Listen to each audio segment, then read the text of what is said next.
Good morning students. ਅੱਜ ਆਪਾਂ ਪੰਜਾਬੀ ਦਾ ਪਾਠ ਸਰਕਸ ਬਾਰੇ ਪੜਾਂਗੇ। ਸਰਕਸ ਕੀ ਹੁੰਦੀ ਹੈ? ਸਰਕਸ ਕੁਝ ਅਜਿਹੇ ਕਲਾਕਾਰਾਂ ਦਾ ਗਰੁੱਪ ਹੁੰਦਾ ਹੈ ਜੋ ਕਿ ਜਗ੍ਹਾ ਜਗ੍ਹਾ ਤੇ ਜਾ ਕੇ ਆਪਣੀ ਕਲਾ ਦਾ ਪ੍ਰਦਰਸ਼ਨ ਕਰਦੇ ਹਨ, ਜਿਨ੍ਹਾਂ ਵਿੱਚ ਕਈ ਤਰ੍ਹਾਂ ਦੇ ਜੋਕਰ ਹੁੰਦੇ ਹਨ, ਕਈ ਤਰ੍ਹਾਂ ਦੀਆਂ ਜਾਨਵਰ ਹੁੰਦੇ ਹਨ, ਕਈ ਤਰ੍ਹਾਂ ਦੇ ਹੋਰ ਵੀ ਕਲਾਕਾਰ ਹੁੰਦੇ ਹਨ। पाठ 19 सर्कस। पिंदा सोना हरमन ते बरकत एक दिन वेखन गए सर्कस। कवि की दस रहा है कि पिंदा सोना हरमन ते बरकत चार जाने हैं जो कि एक दिन की देखन नहीं गए, एक दिन सर्कस वेखन नहीं गए। वेखे कई हाथी भालू ते शेर ओ नचदे टपदे रहे बड़ी देर। हुण इहदे विच कवि कह रहा है कि जिहड़े पिंदा सोना हरमन ते बरकत चार जाने सर्कस वेखण लई गए सन, उन्हां ने उत्थे की देखिया? हाथी नूं देखिया, भालू नूं देखिया, शेर नूं देखिया, जो कि काफ़ी टाइम तक, काफ़ी समय तक खूब नचदे टपदे रहे, मतलब खूब एक करतब दिखाउंदे रहे। एक सी जोकर जो बड़ा हसाउंदा भुड़क भुड़क लोकां नूं विखाउंदा। हुण सर्कस दे विच जिहड़े जोकर हुंदे ने ओह आकर्षण दा मुख केंद्र हुंदे हन, क्योंकि जिहड़े जोकरां दी कलाबाजियां हुंदियां हन ओह ही लोकां नूं हसांदियां हन। इसे तरह इस जो सर्कस दे विच भी एक जोकर है जो कि कई तरह नाल भुड़क भुड़क के, जंप करके, छाला मार के लोकां नूं खुश कर रहा है, लोकां नूं हसा रहा है। वेख्या हाथी साइकिल चलाउंदा लोकां दा सी मन परचाउंदा। हुण एक होर अनोखी गल सर्कस विच इन्हां चार जणियां ने देखी, वो की सी? एक हाथी है जो कि साइकिल चला रहा सी। मतलब किवें? एक हाथी एक साइकिल चला रहा सी जिहदे नाल लोग बहुत खुश हो रहे सन, नाल ही बड़ा सोच भी रहे सन कि ये किस तरह हो रहा है। लोकां दा मन भी परचा रहे सन, लोकां नूं खुश कर रहा सी जिहड़ा वो हाथी सी। किवें? एक साइकिल चला के, और जोकर भुड़क भुड़क के, छाला मार मार के। 50 जणियां एक मोटरसाइकिल चलाया, एक ने कार दा जंप लवाया। हुण एक मोटरसाइकिल दे उत्ते 50 जाने चढ़े हुए सन, जड़े कि होर तरह का करतब दिखा रहे सन, ते एक आदमी ने कार दा वड्डा सारा जंप मरवा के, मतलब कार नूं उछाल के भी विखाया। कुछ वेखे जोकर खड़े सी उतां छाला मारन फड़ एक दूजे दी बांह। हुण इहदे विच दूसरी बारी उन्हां फिर जोकर दस्से हन जो कि उपर खड़े हुए सन, जो एक दूजे दियां बांहां फड़ फड़ के छाला मार रहे सन और लोकां दा मन परचा रहे सन, लोकां नूं हसा रहे सन, लोकां नूं खुश कर रहे सन। वो भी किस तरह? एक दूजे दियां बांहां फड़ के, एक दूजे नाल करतब विखा के। शेर वेखे चक्रां विचों लंघदे अपने मालक अगे ना खंघदे।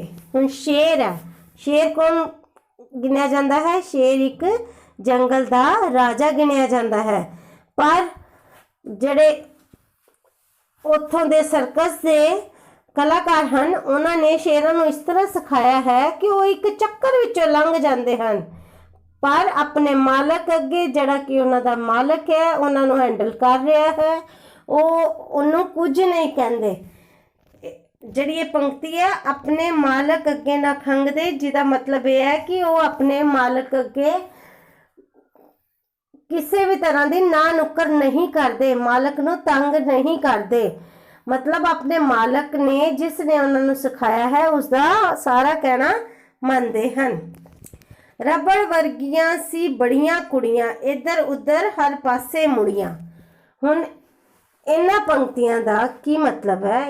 ਰਬੜ ਵਰਗੀਆਂ ਕੁੜੀਆਂ, ਮਤਲਬ ਰਬੜ ਨਹੀਂ, ਉਹ ਇੰਨੀਆਂ ਪਤਲੀਆਂ ਸਨ, ਉਹਨਾਂ ਦਾ ਸਰੀਰ ਹਲਕਾ ਸੀ ਜਿਹਦੇ ਨਾਲ ਉਹ ਹਰ ਪਾਸੇ ਮਤਲਬ ਇੱਧਰ ਉੱਧਰ ਕਿਸੇ ਵੀ ਤਰ੍ਹਾਂ ਨਾਲ ਆਪਣੀ ਬੋਡੀ ਨੂੰ ਮੋੜ ਸਕਦੀਆਂ ਸਨ, ਆਪਣੀ ਬੋਡੀ ਨੂੰ ਘੁਮਾ ਸਕਦੀਆਂ ਸਨ। ਕਿ ਇਸ ਤਰ੍ਹਾਂ ਦੀਆਂ ਕੁੜੀਆਂ ਦੇ ਸਰੀਰ ਸਨ ਕਿ ਉਹ ਰਬੜ ਵਾਂਗ ਕਿਤੇ ਵੀ ਇੱਧਰ ਉੱਧਰ ਘੁੰਮ ਸਕਦੇ ਸਨ।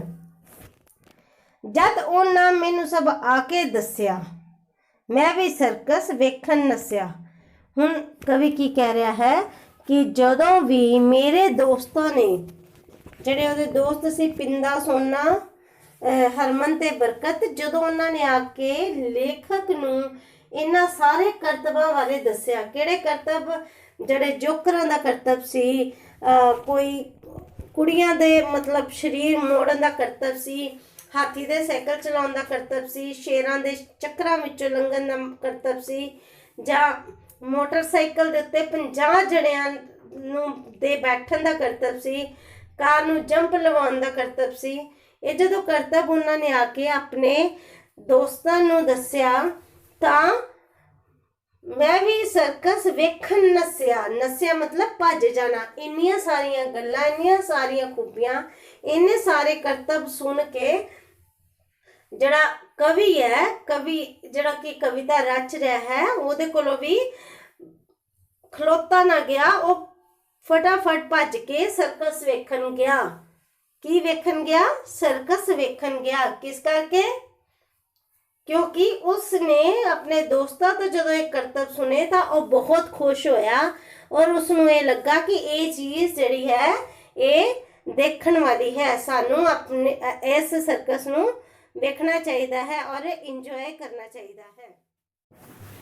हुण आपां इस पाठ दी अभ्यास नू करांगे। पहला है हेठ लिखे प्रश्नां दे उत्तर दिओ। पहला प्रश्न है ਕਿਹੜੇ ਕਿਹੜੇ ਬੱਚੇ ਸਰਕਸ ਵੇਖਣ ਗਏ? ਪਿੰਦਾ, ਸੋਨਾ, ਹਰਮਨ ਤੇ ਬਰਕਤ ਸਰਕਸ ਵੇਖਣ ਗਏ। ਦੂਸਰਾ ਪ੍ਰਸ਼ਨ ਹੈ ਸਰਕਸ ਵਿੱਚ ਕੌਣ ਹਸਾ ਰਿਹਾ ਸੀ?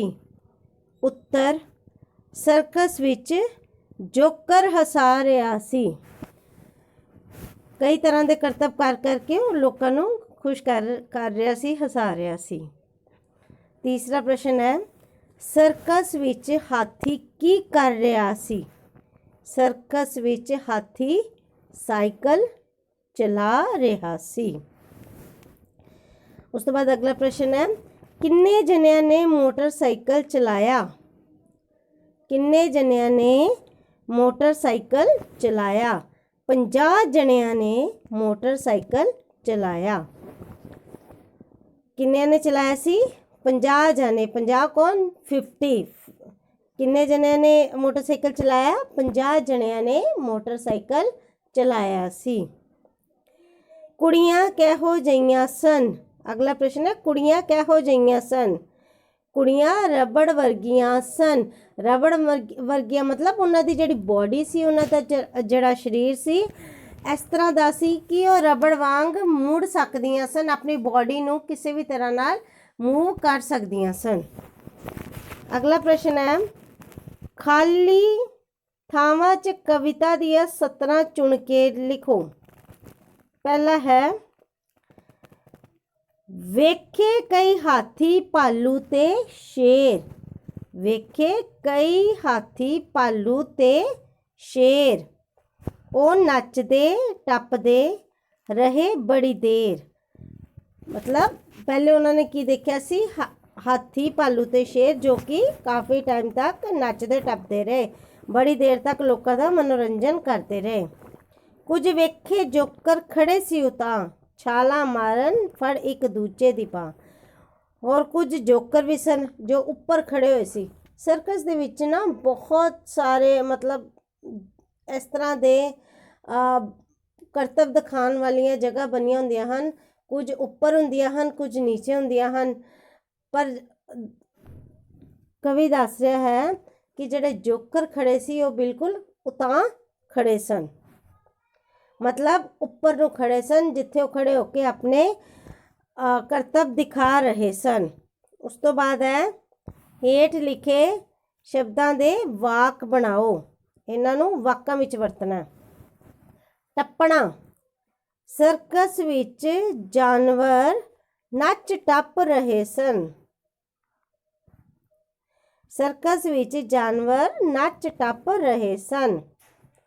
ਅਗਲਾ ਹੈ ਹਸਾਉਣਾ, ਜੋਕਰ ਸਭ ਨੂੰ ਹਸਾ ਰਹੇ ਸਨ। ਜੋਕਰ ਕੀ ਕਰ ਰਹੇ ਸਨ? ਜੋਕਰ ਸਭ ਨੂੰ ਹਸਾ ਰਹੇ ਸਨ।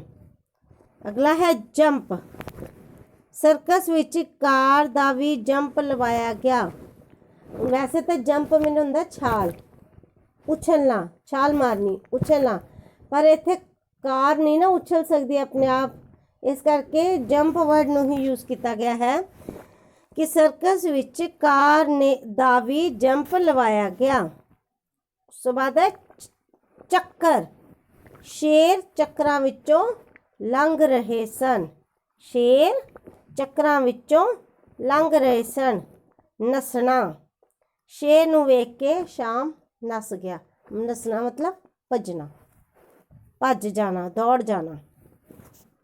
Thank you and have a nice day.